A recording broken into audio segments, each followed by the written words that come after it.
Јас ќе станам, бидејќи вие деца секако заслужувате ние возрастните да стоиме пред вас, заради тоа што едно што сте најубави, друго што сте најпаметни и вие сте украсот на овој свет.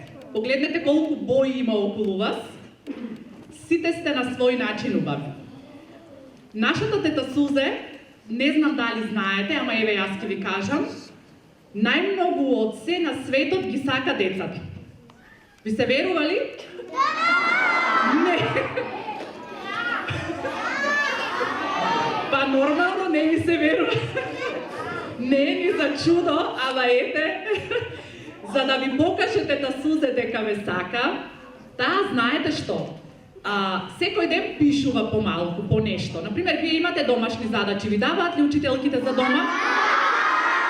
Понекогаш не ви се пишува, нели? Не ви се пишува. Ама добро, сакате, не сакате, пишувате за да имате петки, така? Така е. Нашата тета Сузе не пишува заради тоа што некој ја тера, односно учителката и вели да пишува домашна задача, туку таа дечиња пишува за вас заради тоа што ве сака најмногу на светот.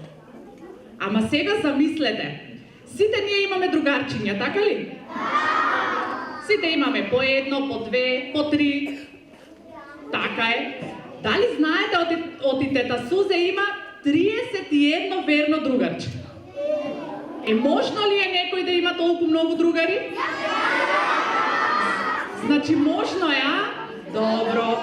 А дали знаете нејзините другарчиња како се викаат? Не знаете. Дечиња, другарчињата на тета Сузе имаат само по една буква од името. Тета Сузе има другарче А, има другарче Б, па В, па Г. Кој другарче мислите дека е најубаво од сите 31?